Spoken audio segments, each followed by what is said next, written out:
अस्सलामुअलैकुम नाज़रीन। प्रोग्राम ॾात अनोखी असां मां आवां जो मेज़बान अमर पीरज़ादो। हर हफ़्ते वांगुरु हिन हफ़्ते बि असांजी जेका महिमान शख़्सियत आहे उहा सिंधी अदब सिंधी दानिश जो हिकु अहम हवालो आहे, सिंध जो फ़ख़ुरु आहे। उन जो तारुफ़ कराइण खां अॻु मां उन जूं ई कुझु सिटरूं अव्हां जा ॾो पेश कंदुसि। उन जे ग़ज़ल जा कुझु शेर आहिनि।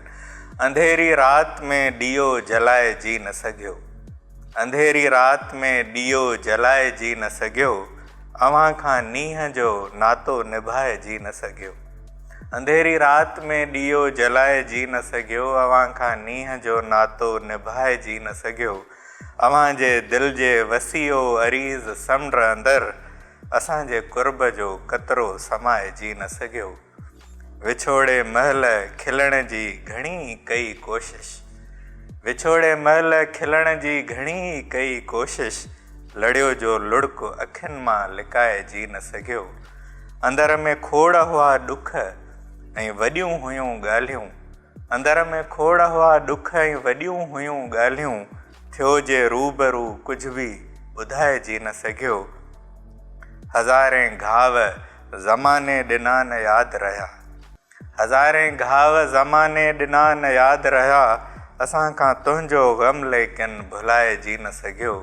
अंधेरी राति में ॾीओ जलाए जी न सघियो, अव्हां खां नींहं जो नातो निभाए जी न सघियो। असांजे अॼु के अदबी प्रोग्राम जो जेको महिमान आहे उन जी शख़्सियत जा घणा पासा आहिनि। पाण शाइर आहे, कहाणीकार आहे, ड्रामा नवीस आहे, अफ़साना निगार आहे, उस्ताद आहे, सिंधी अदबी संगत सां सलाड़ियल रहियो आहे। उन पंहिंजी सॼी उमिरि सिंधी अदब खे ॼण त अर्पे छॾी आहे। 34 किताबनि जो मुसनिफ़ आहे ऐं न सिर्फ़ु हू पाण लिखंदो रहियो आहे, 1974 खां मुसलसल लिखंदो रहियो आहे, पर पाण सां गॾु जेके ॿिया सिंध जा वॾा अदीब दानिश्वर ऐं नवां उभरंदड़ लेखक आहिनि उन्हनि खे बि लिखाइण जो उत्साह ॾींदो रहियो आहे। हिकु अहिड़ो शख़्स जंहिंजे उथण वेहण में अदब समायल आहे। अव्हां सम्झी विया हूंदा असांजो अॼोको महिमान आहे साईं मोहम्मद अली पठाण साहब। मोहम्मद अली साहब, तव्हांखे दिलि जे गहराइनि सां भलीकार चऊं था। पंहिंजे अदबी प्रोग्राम में तव्हांजा घणा इंटरव्यू थिया आहिनि। अॼु असां तव्हांजे अदबी ज़िंदगीअ जे बाबति ऐं कुझु फ़िक्री नुक़्तनि जे बाबति ॻाल्हि ॿोल कंदासीं। अव्हां जीअं मूं चयो त पंहिंजी सॼी ज़िंदगी ॼण त अदब खे अर्पे छॾी आहे। अदब में अहिड़ो छा हो जो इहो सभु कुझु उन अव्हां खां करायो ऐं तव्हां पंहिंजी सॼी ज़िंदगी ॼण त हिन जाखोड़ में गुज़ारी आहे?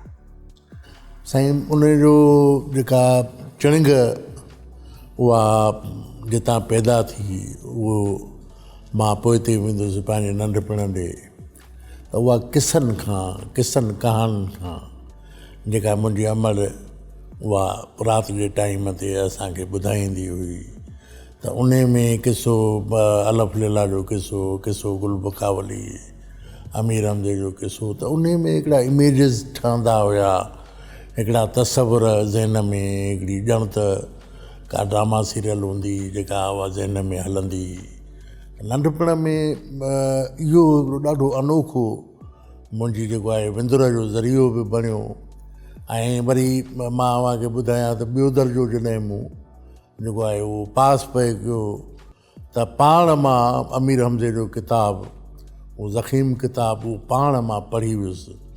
ज़ाहिर आहे तॾहिं मुंहिंजी जेको आहे ॿोलीअ ते का उहा एॾी दस्तरस न हुई, पर ईअं टाकाणा कंदे बि मां उन किताब खे सम्झण जी कोशिशि कई। केतिरा लफ़्ज़ पंहिंजे वालदा खां या ॿियनि खां उहे ॿुधी उन जी पाण में दुरुस्ती आंदी। त ईअं उन खां पोइ वरी मुंहिंजे पाड़े में हिकिड़ी शख़्सियत हुई जंहिंजे घर में किताब ईंदा हुआ, गुल फुल ईंदो, गुलनि जहिड़ा ॿारड़ा, उहा तॾहिं तनज़ीम बि हुई हिकिड़ी अख़बार जे तरफ़ां, ऐं उन जे तरफ़ां हिकिड़ो हफ़्तेवार मैगज़ीन बि निकिरंदो हो 8 सुफ़्हनि जो, ऐं माहिवार हिकिड़ो रिसालो निकिरंदो हो। त उन बि ॾाढो उत्साह ॾिनो। ऐं उहा ई शख़्सियत जेका मुंहिंजे पाड़े में रहंदी हुई उहो मूंखे गुलनि जहिड़ा ॿारड़ा तनज़ीम में बि वठी वियो, जिते मूं ॾिठो त ॿारड़ा लिखनि था ॿारड़ा मज़मून बि लिखनि था, शाइरी बि कनि था। ईअं ई उन सथ सां सलाहियासीं।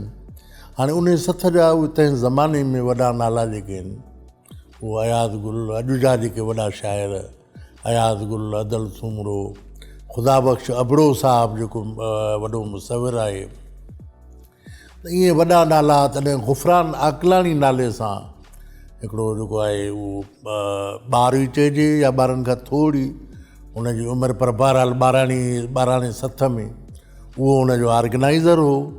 लाहौरी महले में असांजी इहा तंज़ीम क़ाइमु थियल हुई ऐं मंज़ूर कोहियार साहिबु उन जी औताक में उहे गॾिजाणियूं थींदियूं इब्तिदाई।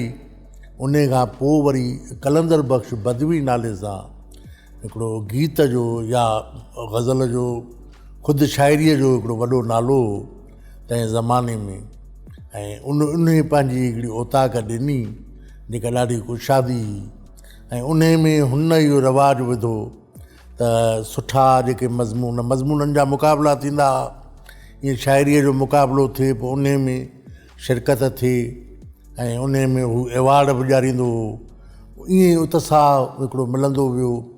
वरी जेका आहे उहा जॾहिं हाई स्कूल में दाख़िल थियासीं त वापसी कंहिं महिल जलाबाग जे भरिसां थींदी हुई, जिते पाकिस्तान नेशनल सेंटर नाले सां उहा लाइब्रेरी बि क़ाइमु हुई, जंहिंमें अख़बारूं बि हूंदियूं ऐं तमामु घणा किताब जेके लाड़काणे म्यूनसिपालिटीअ मां, म्यूनसिपल कमेटी जेका हुई लाड़काणे जी, उन जी जेका लाइब्रेरी उहा शिफ्ट करे उन पाकिस्तान नेशनल सेंटर में उहा ज़िम कई ऐं किताबनि पढ़ण जो मौक़ो मिलियो। उतां जेको निकिरंदा हुआसीं शाम जो टाइम बि उहा लाइब्रेरी खुलंदी हुई, त घणो टाइम उन्हनि किताबनि पढ़ण में उहो गुज़रियो। उतां किताब इशू बि कराईंदा हुआसीं स्कूल जे हवाले सां। हिकिड़ो जेको आहे सम्झो त फारम भरे वरी पोइ उते उन जा मेंबर थियासीं। पोइ उन किताब जेकॾहिं टाइम ते न मोटाइबो हो त ओतिरो उहो ॾंडु भरिणो पवंदो हो। त ईअं किताबनि जी जेका आहे उहा आदत पई। ऐं पोइ इहो लिखण बि नंढपण खां वठी पहिरियां ॿारनि जे लाइ। पोइ अव्हांखे हैरत थींदी त मां 77 में पहिरीं कहाणी जेका आहे उहा वॾनि लाइ लिखी आहे। ऐं हू बि जेके मुंहिंजूं कहाणियूं माना गुलनि जहिड़ा ॿारड़ा, गुल फुल में तंहिं ज़माने में उहे शाया थियल आहिनि। ऐं तव्हांखे इहा बि हैरत थींदी त गुल फुल में ऐं गुलनि जहिड़ा ॿार में कलमी दोस्तीअ जे कालम में बि उहो कलमी दोस्तीअ जो बि शौक़ु हूंदो हो। अॼुकल्ह त हाणे नेट जो ज़मानो आहे, पर तंहिं ज़माने में इहा वॾी ॻाल्हि हूंदी हुई त कंहिं ॿाहिरें शहर जो को ॿारु असांजो दोस्त थिए ऐं उहो कलमी दोस्ती उन सां जेका आहे हिकिड़ी पैदा थिए। त ईअं गुलनि जहिड़ा ॿारड़ा में बि कलमी दोस्ती, वरी गुल फुल में ईअं हिकिड़ा जेके आहिनि मुक़ाबले जा सवाल हूंदा हुआ, उन्हनि जा जवाब ॾींदा हुआसीं, नालो ईंदो, ॾाढी ख़ुशी थींदी। 15 सालनि जे एज में मूंखे बि वठी हलो नाले सां कहाणी लिखी, जंहिंजी वॾनि जे तरफ़ां ॾाढी मूंखे जेका आहे उहा सुठी मोट मिली। रज़ाक महर, वाजिद ऐं उन खां पोइ जेके आहिनि केहर शौकत, मलक आगाणी, असलम संदीलो, डॉक्टर असलम संदीलो। त इन्हनि जो जेको हल्को इन में मां ॼण उहो नुमायां थियुसि। ऐं अदबी संगत जूं गॾिजाणियूं रज़ाक महर जे मुरादवान महले में थींदियूं, जंहिंमें शिरकत थींदी हुई। उन में घणो कुझु सिखियोसीं। तनक़ीदूं, तबसरा कीअं कजनि, कीअं ॻाल्हाइजे, ऐं सुठियुनि शयुनि जा जेके आहिनि सुठा पहलू उहे कीअं डिस्कस थींदा, उन मां घणो कुझु पिरायोसीं। ऐं जेॾी उहा बि तनक़ीद सख़्तु हूंदी ओॾी ख़ुशी थींदी त उन मां असां सिखंदा हुआसीं। ईअं न त जेकी सिखणु न चाहींदा ऐं उनखे पंहिंजी इंसल्ट फील कंदा, त उहे असां ॾिठोसीं अॻिते हली त उहे उन धारा खां कटिजी विया या हिकिड़े पंहिंजे खोल में उहे रहिजी विया ऐं असां महदूद थी विया। असांजा जेके दोस्त संगतिया जिन तनक़ीद खे पंहिंजो जेको आहे उहो हिकिड़ो रहनुमा करे, हिकिड़ो रहनुमा उसूल करे खयों, उन्हनि पिरायो। रज़ाक उमर तमामु हिकिड़ो वॾो नालो थी कहाणीअ जो उहो उभरियो। ईअं ॿिया दोस्त हिक ॿिए सां ईअं ॾींहों ॾींहं में ॿरियो त ईअं जेको आहे उन धारा में आयासीं। बाद में त 80 जे शुरूआत कहाणीअ खां थी ऐं पोइ शाइरीअ ॾे पहिरियों शाइरीअ सां, पर शाइरी उहा मुंहिंजी शाया न थी, उहा मुंहिंजियूं कहाणियूं शाया थियूं। उन करे वरी मां कहाणीअ सां लाॻापिजी वियुसि। ऐं 80 में वरी इहो थियो त अनवर पीरज़ादो साहबु उहो लाड़काणे में आयो, डान अख़बार जो रिपोर्टर बि थियो। त उन जे शाइरी पढ़ण खां पोइ मूं जेको आहे उहो शाइरीअ ॾे तवजा ॾिनी ऐं हिकिड़ो नज़्म लिखियो जंहिंजी अनवर साहब तारीफ़ कई। हा, मुर्क नाले सां। पोइ अनवर साहब मूंखे उत्साह ॾिनो ऐं हुन में हिकिड़ी ख़ुदादाद सलाहियत हुई त हू हिकिड़ो अदीब साज़ ऐं इंसान साज़ माण्हू हो जेको यानी माण्हूअ मां इंसान खे उहो जेको आहे इंसानियत वारे दग ते बल्कि इंसान जी तरबियत जीअं चइजे हिकिड़े इंसानी पहलूअनि सां, उहा हुन में ॾाढो फ़हमीदो इंसानु हो। ऐं उन मां सोबत मां उन जे कचहरियुनि मां घणो कुझु पिरायोसीं। ईअं शाइरीअ जे पासे ॾे हलियासीं। ऐं तव्हांखे रेडियो ते उन्हनि तव्हांजो उहा मुंहिंजी शाइरी उहा अवल शाया न थी त उहा अनवर पीरज़ादे साहबु मां जेके 10 नज़्म लिखिया त उहो कराची खणी आयो किन अख़बारुनि में शाया करण जे लाइ। पोइ निसार मेमण साहबु तॾहिं रेडियो कराचीअ ते जेको आहे उहो प्रोग्राम कंदो रिसालो, त उन में हुन चयसि अनवर खे त तव्हां शिरकत कयो। हुन चयो यार मां हिकिड़े शाइर जी शाइरी खणी आयो आहियां, नौजवान शाइर आहे ऐं हुन जी शाइरी शाया बि न थी आहे, उन जो तारुफ़ कराइण थो चाहियां। पोइ नए शाइर जे रूप में हुन मूंखे मुतारिफ़ करायो ऐं मुंहिंजे लाइ तमामु वॾी ॻाल्हि हुई त अनवर पीरज़ादे जहिड़ो जंहिंजो सिजो उभरियल हो तॾहिं शाइरीअ जे जहान में। ऐं 70 जो ॾहाको बल्कि ईअं चइजे त हिकिड़े पासे इमदाद हुसैनी हो ऐं जंहिं जदीद नज़्म खे, आज़ाद नज़्म खे उन हथी ॾिनी। शुरूआत त शमशेर खां थी, पर उन खे अरूज जेको बख़्शियो उहो इमदाद बख़्शियो। ऐं ॿियो अरूज या दरिया जी ॿी कंधी चइजे उहो अनवर पीरज़ादो हो। मोहम्मद अली साहब इन ई इतां ई सिलसिलो जोड़ियूं था ऐं तव्हांजो मुर्क नज़म बि ॿुधूं था। वक़्तु थियो आहे हिकु नंढी साईअ जो, साईअ खां पोइ वरी हाज़िर थियूं था ऐं मोहम्मद अलीअ सां वरी कचहरी कयूं था।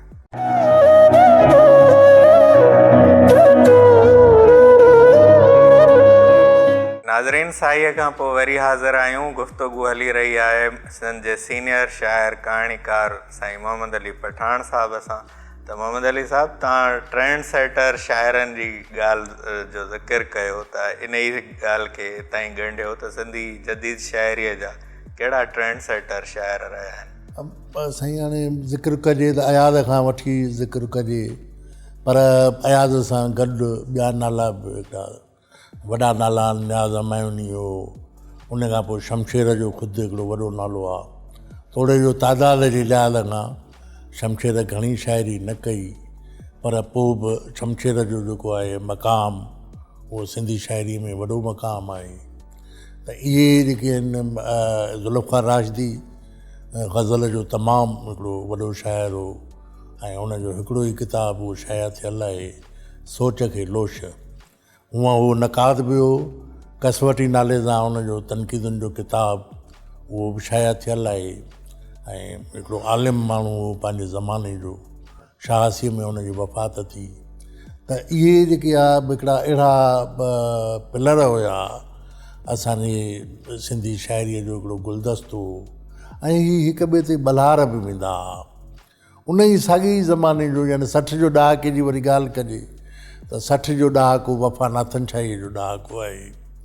हू ग़ज़ल जो तोड़े जो हुनजी जेका आहे उहा मादरी ॿोली उहा जेका आहे सिंधी न हुई ऐं पंजाबी ज़बान जो जेको आहे उहो हुयो।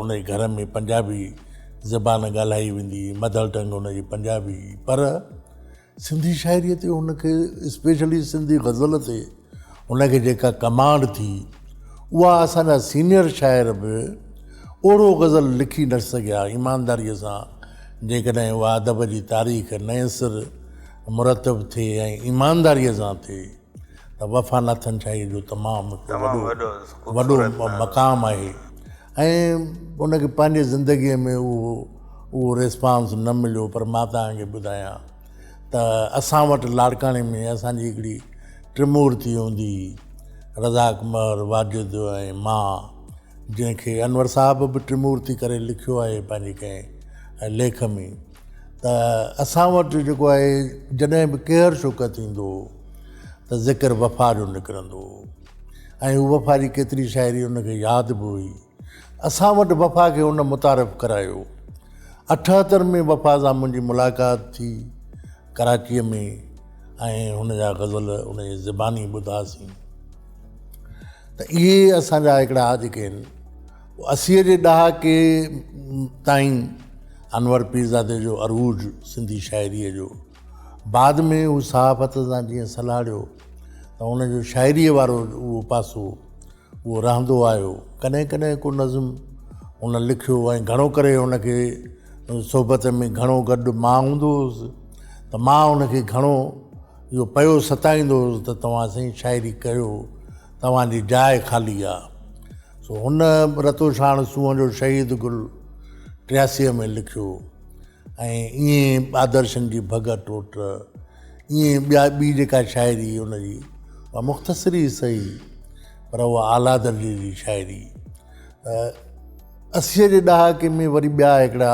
नौजवान उहे उभरिया असां वटि ऐं उन में अयाद गुल जो नालो सरे फ़हिरिस्त आहे अदल सूमरे जो नालो सरे फ़हिरिस्त आहे त इहे ॿ शाइर हिकिड़ा जेके आहिनि आकाश अंसारीअ वारा बाद में आया ॿिया ईअं काफ़िलो बाद में ठहियो असांजे सिंधी शाइरनि जो त हीअ जेके आहिनि उहे इब्तिदा में इहे 80 जे 83 84 में अयाज़ गुल जो स्पेशली जेको ॾींहं ॾिठे या सपना उनजो किताबु ठाहिया थियो त उन सां अयाज़ गुल हिकिड़ी वॾी उछल खाधी ऐं उहो जेको अयाज़ गुल जो मक़ाम ठहियो उन में उहो हलंदो आयो उहो हेल ताईं अयाज़ गुल जो उहो ई मक़ाम आहे जेको हिकिड़ो मथ भरो औरतुनि बि त शाइरी कई हुन ज़माने में का हा औरतुनि बि शाइरी कई उहा ॾाढी भली उन में सर इमदाद जो नालो आहे सुल्ताना वकासी हुई मीरा रहमत जे नाले सां उहा लिखंदी हुई सोजरे में ॿियनि में उनजी शाइरी शाया थी लाड़काणे मां वरी 2 शाइराऊं हुयूं 70 जे ॾहाके जूं उहे हिकिड़ी सुरैया सिंधीअ जे नाले सां ऐं ॿी शबनम मोती इहे इन्हनि जी शाइरी उहा आई बाद में जेके आहिनि उहे औरतूं घटि तादाद में पर उहे जेके आहिनि शाइरीअ जे मैदान में उहे ईंदियूं वयूं ऐं हाणे अॼु जीअं भेण रुबीना अबड़ो साहिबु आहे त अत्या आहे ऐं रुखसाना प्रीत त बाद में आई घणो बाद में आई पर इहे जेके आहिनि हाणे हीअ साॻी टही आहे इहा जेका आहे रुबीना अबड़ो जी ऐं असांजी जेको आहे उहा रुखसाना जी अतिया अञा थोरो उन्हनि खां सीनियर आहे त इन्हनि जेको आहे उहा पाबंद शाइरी इन्हनि ॼमाए हिकिड़ी उहा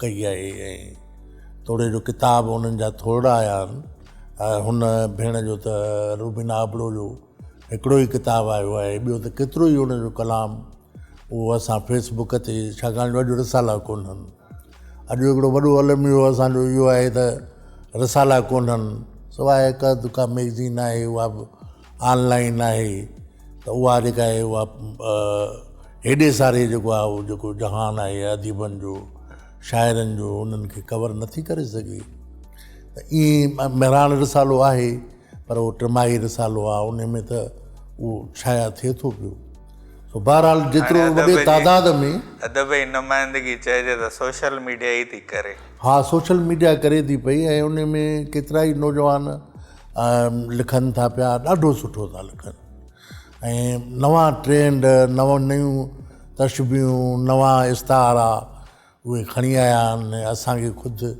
उहे तमामु घणो इंस्पायर कनि था पिया ऐं उत्साह हुजनि था बल्कि इहा हिकिड़ी जेका आहे ॼण त अहसासु बि ॾियारीनि था त तव्हां बि जेको पंहिंजा पुराणा ट्रैक आहिनि उन्हनि खे छॾे करे उहे नवां ट्रेंड जेके आहिनि इहा सुठी ॻाल्हि आहे त तव्हां न सिर्फ़ु नौजवान खे पढ़ो था पर उन मां सिखो बि था।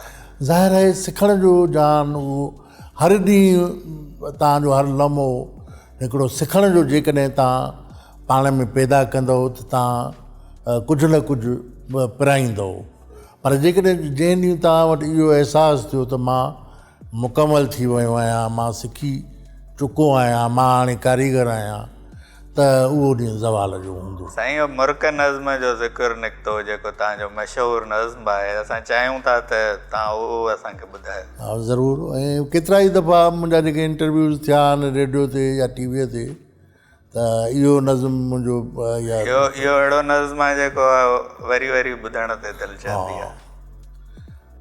तो जियां मां पंहिंजे चहिरे ते ख़िज़ां जे मंज़र खे, तो जियां मां पंहिंजे चहिरे ते ख़िज़ां जे मंज़र खे चिंबड़ाए जीअण जो क़ाइल कोन्हियां, आऊं त उदासीअ जा ऊन्हा समुंड सीने में खणी दर्द जे सहरा में पेरनि खां वठी मथे जे वारनि ताईं सड़ंदे ऐं पजरंदे बि रोअण जो आदीन आहियां, छाकाणि त रोज़ु जीवन जे हर रस्ते ते नाकामियुनि जो उञाण आहे ऐं कामयाबियुनि खे माणण लाइ जुड़तू ई सही मुर्क ज़रूरु। वाह वाह वाह, तमामु ख़ूबसूरत शाइरी। ऐं मोहम्मद अली साहिबु इहो त तव्हांजो अवाइली नसरी नज़्म हो। हा, मां तव्हांखे इन जो थोरो पसे मंज़र ॿुधायां जी इन नज़्म जो ऐं उन ज़माने जा ट्रेंड ॿुधायां त उन इहो 80 जे ॾहाके जी शुरूआति आहे। हीअ मुंहिंजो 82 जी एंड में लिखियलु नज़्म आहे। त तंहिं ज़माने में जेको असांजो अदब सिरजिजी रहियो उहो एब्स्ट्रैक्ट या तजरीदी अदब, पोइ कहाणीअ में बि उन जी हिकिड़ी ॿोॾी ऐं शाइरीअ में बि उन जी हिकिड़ी आमीदशी, असुल में इहा लहर हिंदुस्तान जे सिंधी अदब खां उहा असांजे पहुती ऐं उन खां पोइ हिते अंधाधुंध उहा जेका आहे लिखी वई। ऐं उहा हिकिड़ी मायूस कंदड़ हिकिड़ी जेका आहे यानी वेहण वारी या ईअं चइजे त इनर फीलिंग्स उन ते उहे हावी हुयूं ऐं कुझु बि न आहे, का बि जुस्तजू न कयो, ज़िंदगीअ जो को मक़सदु न आहे। त इहा हिकिड़ी तरक़ी पसंदि अदब या तरक़ी पसंदि नज़रियो जेको ज़िंदगीअ जो हिकिड़ो जेको आहे उहो नज़रियो आहे ऐं ज़िंदगीअ खे अॻिते वधाइण वारो या उनखे जेको आहे उहो उनजी आबियारी करण वारो, त हीअ ॼण त पोइ उन में केतिरियूं जेके आहिनि किन ख़ुदकुशियूं बि कयूं, के माण्हू पंहिंजे ज़ात जे खोल में, ऐं कहाणी त वरी ईअं लिखी वई जो सभिनी जी हिकु जहिड़ी डिक्शन, सभिनी हिकु जहिड़ी उहा लिखी। ख़ुदि उन रो में मां बि वही वियुसि ऐं मूं बि कुझु कहाणियूं अहिड़ियूं लिखियूं जेके शाया बि थियूं। पर अनवर पीरज़ादो जीअं मां तव्हांखे ॿुधायो त उहो रहनुमा बि हो। त हुन जी शाइरीअ मां जॾहिं उहे ज़िंदगीअ जा अक्स ॾिठा, उहो उत्साह ॾिठो ऐं उन लाइ जाखोड़ींदे मां जॾहिं जेका आहे उहा त मुंहिंजी उहा टीं अखि उहा सुजाॻ थी ऐं उन खां पोइ ज़िंदगीअ खे पेंट करणु ऐं ज़िंदगीअ जी जेका आहे उहा आबियारी करणु, उहो अदब जो मक़सदु सम्झी तंहिं ज़माने खां पोइ मूं फ्रस्ट्रेट आत्माऊं ईअं के ॿिया नज़्म उन जे ज़िद में लिखिया, मुखालफ़त में लिखिया, त उहे जेके आहिनि उहे शाया थिया। तमामु इहो ज़िंदगीअ ॾांहुं उत्साह ॾींदड़ ऐं ज़िंदगीअ जे हाकारी पासनि ॾे वठी वेंदड़ इहो नज़्म आहे। इहो ज़ाहिर आहे अदब तव्हांजो हिकिड़ो फ़िक्री लाड़नि जी नुमाइंदगी कंदो रहियो आहे, जेके फ़िक्री मस्बत लाड़ आहिनि उन्हनि ॾांहुं। तव्हांजी शाइरी सिर्फ़ु लफ़्ज़नि जी जादूगरी न आहे पर हुनजो हिकु मक़सदु रहियो आहे। इहो तव्हांजे सॼी कहाणियूं हुजनि, ड्रामा हुजनि, शाइरी असां महसूसु कयो आहे। अच्छा मोहम्मद अली साहिबु, तव्हां शाह लतीफ़ जा हर सिंधीअ वांगुरु हिकिड़ा आशिक़ आहियो ऐं तव्हां उते सफ़र बि घणा कया आहिनि अनवर पीरज़ादे सां गॾु। उहो जॾहिं सालगिरह मल्हाईंदो हुते तॾहिं भई हाणे तव्हां बि उते पंहिंजो जनमु ॾींहुं मल्हायो था ऐं उते भिटशाह ते उनजो राग ॿुधणु ऐं उहो तव्हां उनजा तकिया ॻोल्हणु इहे सभु तव्हांजी जुस्तजू रही आहे। ज़ाती तौर ते असां जॾहिं कचहरियूं कंदा आहियूं त तव्हां भिटाईअ खे जंहिं तरीक़े सां सम्झाईंदा आहियो उहो ॾाढो वणंदो आहे, पर तव्हां उन ते लिखियो घटि आहे ऐं उनखे तव्हां ईअं ॿुधायो घटि आहे। अॼु जे प्रोग्राम जे में मौक़े जो फ़ाइदो वठंदे मां तव्हांजो उहो पासो नाज़रीन खे ॾेखारणु थो चाहियां त को की चूंड हिकु ॿ बेत भिटाईअ जा ऐं उहो तव्हां ॿुधाया ऐं उनजी जीअं तशरीह कबी आहे जीअं उनखे एक्सप्लेन कबो आहे ईअं ई जे कयो त छो त असां वटि भिटाई शनासी बि हिन प्रोग्राम जो हिकिड़ो हिसो आहे। सुठो, तमामु भलो। ऐं भिटाईअ खे त ज़ाहिर आहे उहो डिस्कस करणु खपे ऐं हर हंध ते करणु खपे। असांजो जेको बेसम्झ ॿारु आहे उन खे बि सम्झ भिटाईअ जे बेतनि सां ॾिजे, छाकाणि जो असां वटि साञा जो वॾे में वॾो समुंड जेको आहे उहो इल्म जो समुंड, साञा जो समुंड, असांजी सकाफ़त, असांजो रीतूं, असांजूं रस्मूं, छा सुठो आहे छा ख़राबु आहे, इहो सॼो हिकिड़ो रिसालो, इहे हज़ारे बेत असांजा रहनुमा आहिनि जेके लोक कहाणियुनि सां लोक दास्ताननि सां त लाॻापियल आहिनि, पर उन जे अंदरि जेको लतीफ़ फ़िक्र समायो आहे, जेको लतीफ़ यानी पैगाम ॾिनो आहे उहो तमामु आला दर्जे जो आहे। ऐं मां त ईअं चवंदो आहियां त जीअं दुनिया जे इल्मो दानिश जी चोटी वधे थी तीअं लतीफ़ जी चोटी अञा वधे थी। उहो हिकिड़ो दुनिया जो वॾो शाइर आहे जंहिंखे अल्लामा आया काज़ीअ दुनिया जो वॾो शाइर चयो, जंहिंखे सोरले साबित कयो, उहे दुनिया जे अज़ीम शाइरनि सां हुनजी भेट करे त वॾो शाइर आहे, दुनिया जो वॾो शाइर आहे। त लतीफ़ जेको आहे उहो असांजो रहनुमा बि आहे ऐं असांखे तहज़ीब बि सेखारींदड़ आहे। त लतीफ़ जे फ़िक्र खे मां ख़ुशकिस्मत आहियां त मूंखे अहिड़ा दोस्त मिलिया जिन लतीफ़ सम्झायो बि ऐं जिन लतीफ़ सां वधीक मुंहिंजो जेको आहे उहा यानी वेझड़ाई पैदा कई। उन में अनवर पीरज़ादे जो नालो सरे फ़हिरिस्त आहे, उन में अब्दुल हमीद अबड़ो जेको सेशन जज हो पंहिंजे ज़माने जो, पंध असुल में लतीफ़ जे दरगाह ते लतीफ़ जो राग ॿुधण जा उहे मूं अब्दुल हमीद अबड़े खां सिखिया। अच्छा, हाणे मोहम्मद अली साहिबु असां चाहियूं था कुझु बेत ॿुधायो, छो त वक़्तु बि घटि आहे, तव्हां खां घणा सवाल करणा आहिनि। जेतो सिखणु सिखियो त कातीअ पए मां किंज, जे तोखे सिखण जी यानी प्रीत करण जी, इश्क करण जी तमन्ना आहे त जेका काती तुंहिंजे मथां अचे थी, समाज जो जेको रवैयो या उहो जेका जहालत जी काती आहे उहा तुंहिंजे कंध ते अचे थी, किंज न कीबाए न, उते तूं कुॾी सिर कपाए। त जेको आहे उहो जेतो सिखणु सिखियो त कातीअ पए मां किंज, सुपेरियां जे सूर जो माण्हुनि ॾिजे न मंझ। हाणे सुपेरियां जे सूर जो सुपरी त हिन जी जेकॾहिं असां उहो इश्तिकाक कंदासीं, सु माना सुठो पिरी,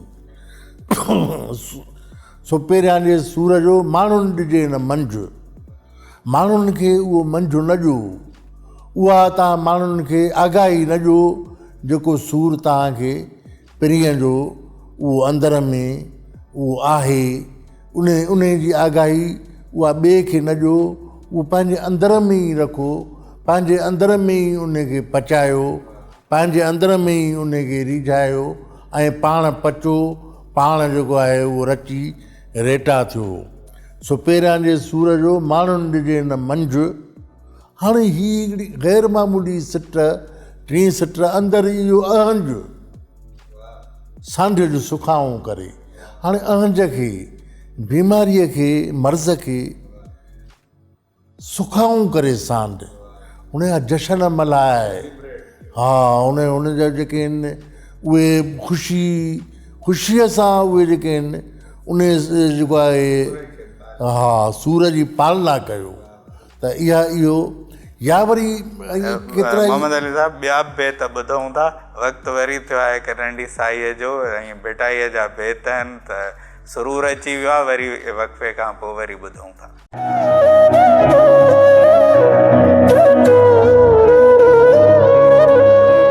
साईअ खां पोइ वरी अव्हांखे भली कार चऊं था ऐं भिटाई जा बेत मोहम्मद अली पठाण साहब ॿुधाए पियो ऐं हिकु सुरूर अची वियो आहे। सो मां चाहींदुसि त को हिकु बेत ॿियो बि ॿुधायो।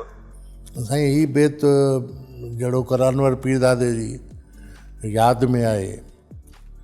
ऐं मां अव्हांखे ॿुधायां त अनवर जो मक़ाम जेको मुंहिंजे अंदर में, उहो हिकिड़े तरफ़ मुंहिंजे अमल जो मक़ाम जंहिं मूंखे ॼणे ॾेखारियो, ऐं ॿिए तरफ़ अनवर खे मां रखंदो आहियां जंहिं मुंहिंजी शौरी आबियारी कई। सो जे मन माहे से नाहे, जेके मुंहिंजे मन में आहिनि, जे मन माहे जेके मुंहिंजे मन में आहिनि से कोन्हनि, से नाहिनि। जे मन माहे से नाहे, जे नाहे से ॾिसण घणा। जेकी नाहिनि उहे ॾिसण में घणा था अचनि, जेके मन में मुंहिंजे में आहिनि उहे कोन्हनि। पर जेके मुंहिंजे ओसे पासे आहिनि उहे जेके आहिनि उन्हनि में उहो कोन्हे, उहे माण्हू कोन्हनि। भिटाईअ त जनरलाइज़ कयो आहे, मां अकेले फ़र्द खे थो ट्रिब्यूट ॾियां त जे मन माहे से नाहे, जे नाहे से ॾिसण घणा। मन घणा माण्हू मन मुआफ़िक़ न आहे। यानी मन त माण्हुनि सां भरिया पिया आहिनि, पर उहो मन खे रिझाईंदड़, मन खे सुरूर बख़्शींदड़, मन जी आबियारी कंदड़ उहो कोन्हे। मन मुआफ़िक़ न आहे, उहो मन जो दोस्त कोन्हे। त तिन खे कबो काहे, उन्हनि खे काॾे कंदुसि मां। तिन खे कबो काहे जिन ॾिठे गूंदर न लहे, जंहिंजे ॾिसण सां सूर नथो लहे ऐं ॾुख नथो लहे। त हीअ बेत ॼण त उहो अनवर साहब जे हवाले सां मां इहो सेलिब्रेट करणु थो चाहियां। तव्हां हिकु सेलिब्रेट कयो, बल्कि अव्हांखे त साईं लतीफ़ सरकार तव्हांजी इहा सम्झाणी जेको आहे, इहो अंदाज़ जेको तव्हां ॿ बेत ॿुधाया, इहो ॾाढो सुठो आहे। मां इहो तव्हांखे सलाह ॾियणु थो चाहियां। असां वटि मीडिया या ॿिया इल्मी इदारा ईअं नथा कनि, पर तव्हां ईअं बेत खणी ऐं सोशल मीडिया ते हिकिड़ी वीडियो क्लिप में ईअं सम्झायो त मां सम्झां थो त इहा सम्झाणी जेका आहे नए नसुल खे लाइ ॾाढी फ़ाइदेमंद थींदी। हा, ज़ाहिर आहे। बसि हाणे इहो तव्हांजी सलाह इहा नेक आहे। छो त इहो हिकिड़ो तव्हांजो टैलेंट आहे जेको अञा साम्हूं ईअं मंज़र आम ते न आयो आहे, कचहरियुनि में आहे। मां जॾहिं बि लतीफ़ सरकार ते लिखण जो इरादो कंदो आहियां त मां न लिखी सघंदो आहियां। ईअं हुजूम हूंदा आहिनि ख़्यालनि जा, मां लतीफ़ खे किथां खणा, किथे मां हुनजो, ऐं पोइ मां कलम रखी छॾींदो आहियां। त मुंहिंजे वस जी ॻाल्हि कोन्हे। तव्हां अनवर पीरदादे जो ज़िक्र कयो त तव्हां हुन ते किताब बि लिखियो आहे, मुंहिंजो ॾुख, ऐं ताज़ो तव्हां रज़ाक महर ते बि लिखियो आहे। त शख़्सियतुनि ते बि तव्हांजो जेको लिखण जो अंदाज़ आहे उहो वणे थो, ऐं असां चाहियूं था त हे कम बि तव्हां मुकमल कयो ऐं हुन जा रहियल जेका ज़िंदगी आहे उन्हनि ते बि लिखो। अच्छा मोहम्मद अली साहब, तव्हां कहाणीकार बि रहिया आहियो, ड्रामा नवीस, अफ़साना नाविल तव्हां लिखिया आहिनि, कविता नाविल तव्हां लिखियो आहे। नाविल जे हवाले सां या कहाणियुनि जे हवाले सां सिंधी अदब ॾाढो ज़रखेज़ रहियो आहे।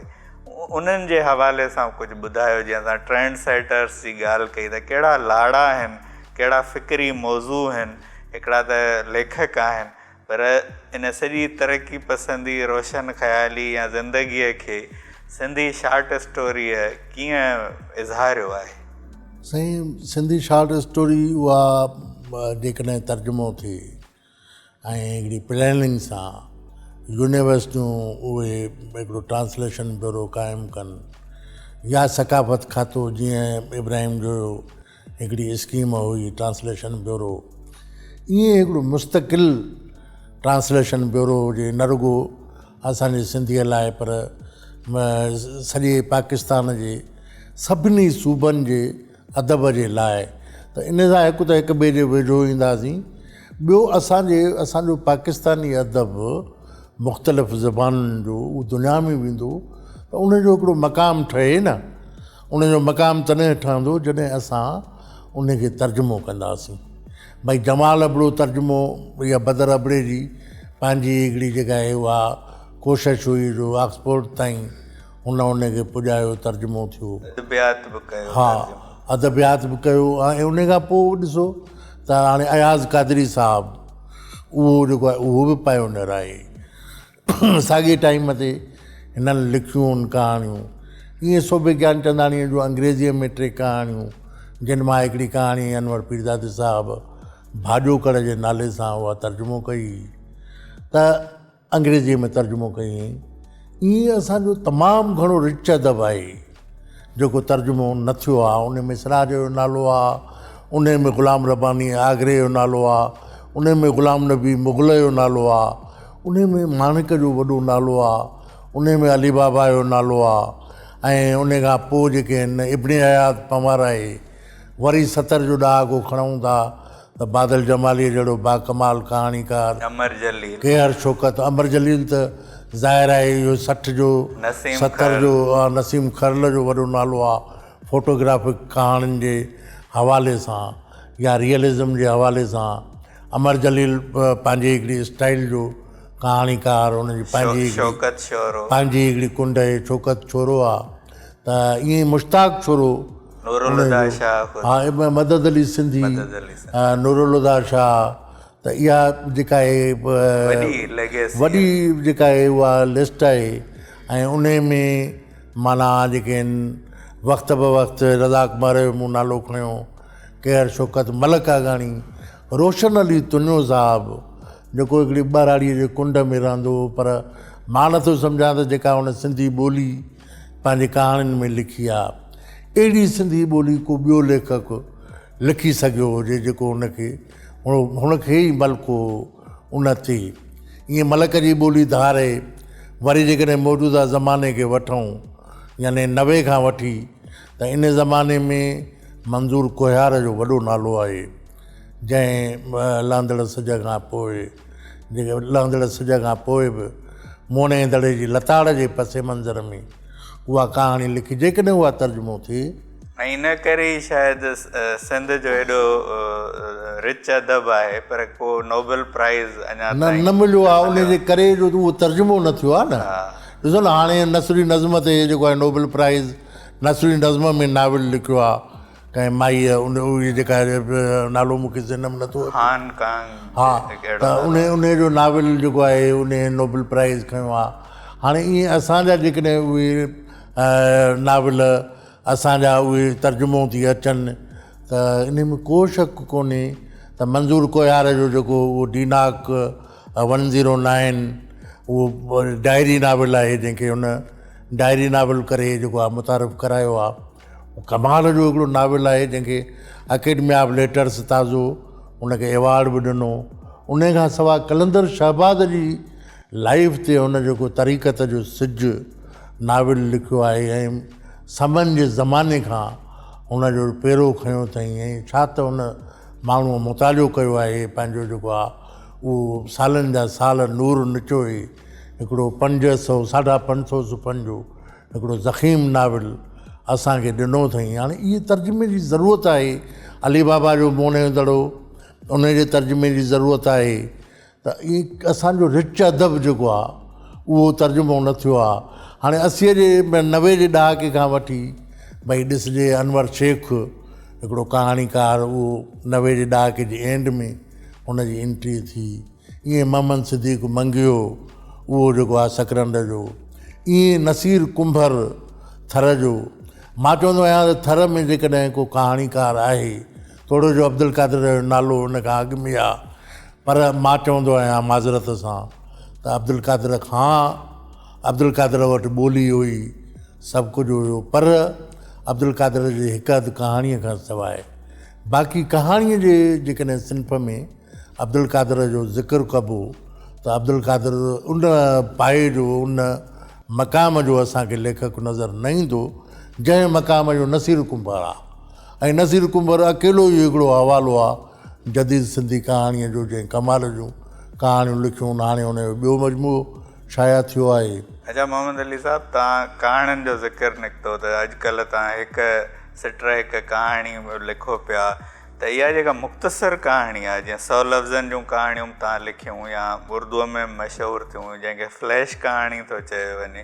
हिकिड़ो एतिराज़ु इहो बि अॼुकल्ह बहस हली रहियो आहे त छा कहाणियुनि खे माना उनखे सहल पसंदीदा कुझु माण्हू चवनि, इन जे हवाले सां तव्हांजो छा नज़रियो आहे त मुख़्तसर कहाणीअ जो?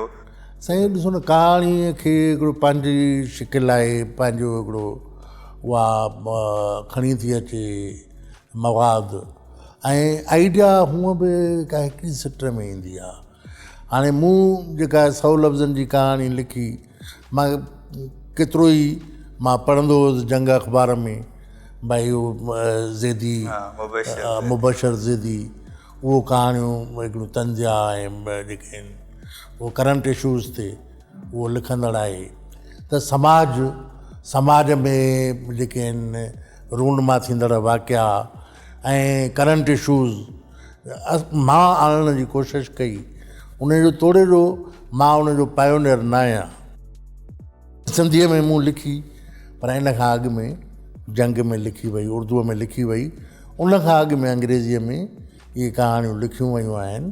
त हीअ बि हिकु सिट कहाणी हेमिंगवे लिखी, हिकु सिट कहाणी असां वटि सिंधीअ में जेकॾहिं ज़िक्र कजे त उहा मंज़ूर कोयार पहिरियां लिखी आहे, मंज़ूर कोयार लिखी आहे। उन खां पोइ सलीम चन्ना जो जेको आहे उहो किताबु पूरो शाया थियो आहे हिकु सिट कहाणीअ जो कुझु साल अॻु में।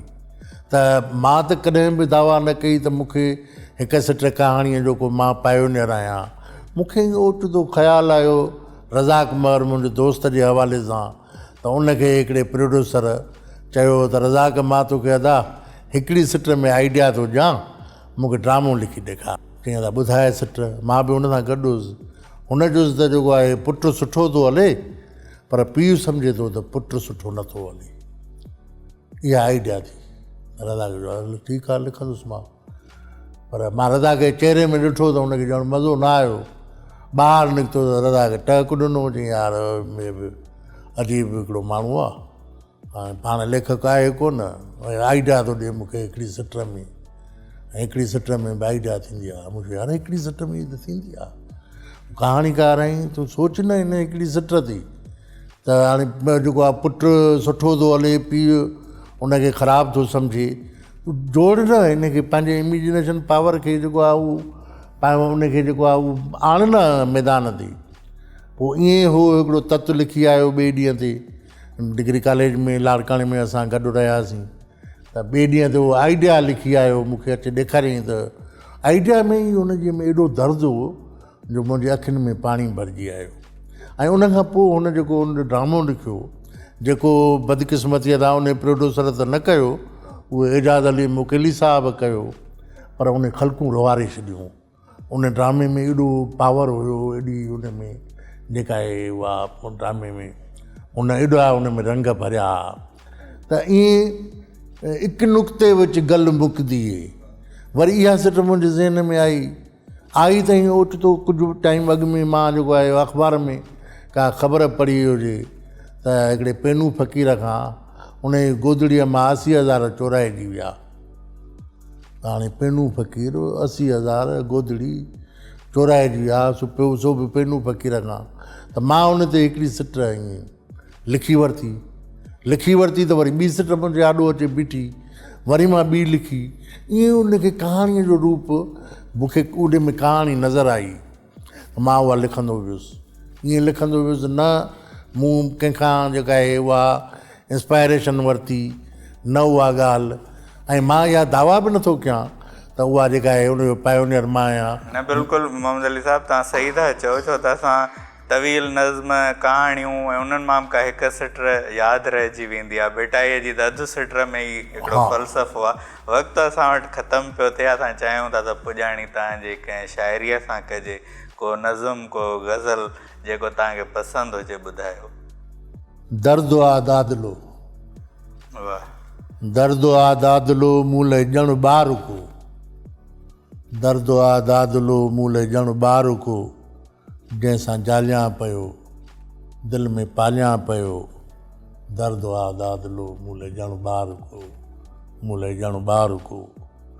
सभु अखियुनि लुड़क तंहिंखे त पंहिंजा लॻनि, सभु अखियुनि लुड़क तंहिंखे त पंहिंजा लॻनि। ज़ख़्म ॿिए जे सां जेको थो फथकी जिए, सभु अखियुनि लुड़क तंहिंखे त पंहिंजा लॻनि। ज़ख़्म ॿिए जे सां जेको थो फथकी जिए। निंड आराम जंहिंखां सदाईं फिटल पेर टांडनि, निंड आराम जंहिंखां सदाईं फिटल पेर टांडनि धरे पंधु पियो थो करे। गुण उन जा मां गीतनि में ॻायां पियो, जंहिंसां जालियां पियो दिलि में पालियां पियो। दर्द आ दादलो मूल ॼण ॿार को, दर्द आ दादलो मूल ॼण ॿार को। थो रिसालो सॼो शाह जो उन अंदरि, थो रिसालो सॼो शाह जो उन अंदरि। लाइलाजी वॾो मर्ज़ थी थो घुमे, कंहिं निहाईअ जियां पियो ॿरे हर घड़ी। बाफ़ ॿाहिरि कढणु जंहिं सुतीअ में न आ, समुंड बेचैन रग रग थो सांढे हले। रक़्स में गॾु ॿधी खेर झूमा पियो, जंहिंसां जालियां पियो दिलि में पालियां पियो। दर्द आ दादलो मूल ॼण ॿार को, दर्द आ दादलो मूल ॼण ॿार को। हू पिरी भी आ प्यारो बि आ एतिरो, हू पिरी भी आ प्यारो बि आ एतिरो। जिस्म खे साहु जीवन में आ जेतिरो।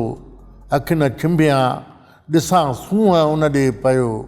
नाज़ सांजो घुमी मूंखे मोहे घणो, हुजण हुन सां पल थो सजाया कयां। ऐं अमुल कोई तोहफ़ो सो भायां पियो, जंहिंसां जालियां पियो दिलि में पालियां पियो। दर्द आ दादलो मूल ॼण ॿार को, दर्द आ दादलो मूल ॼण ॿार को। तमामु सुठो मोहम्मद अली साहिबु। ऐं नाज़रीन, तव्हां अॼोकी गुफ़्तगू ॿुधी, उमेद तव्हांखे पसंदि आई हूंदी। तमामु घणियूं ॻाल्हियूं थियूं। मोहम्मद अली साहिबु हिन ख़्याल जो आहे त सिंधी शाइरी, सिंधी शार्ट स्टोरी तमामु ज़रख़ेज़ आहे, ऐं उहा जेकॾहिं अंग्रेज़ीअ में तर्जुमो थिए त हिन में को शक न आहे त सिंधी अदब खे नोबल प्राइज़ मिली सघे थो। इन खां अलावा हिन ख़्याल जा आहिनि त जीअं जीअं वक़्तु गुज़रे थो तीअं तीअं शाह लतीफ़ जी शाइरीअ जी जेका वुसत आहे उन में असांखे अञा इज़ाफ़ो महसूसु थो थिए। इन खां अलावा जेको आहे हू सिंध जेका कहाणीअ में नवाण आहे उनजी उहा रस्ता रोक जे ख़िलाफ़ु आहिनि। त जेका बि कहाणी आहे, जेको बि अदब पेचरो आहे, उन में ख़्यालु पंहिंजो घाड़ेटो खणी थो अचे, पोइ मुख़्तसर हुजे या तवील, पर ॻाल्हि आहे त उहा ॻाल्हि दिलि सां लॻे ऐं मक़सदु वाज़े हुजे।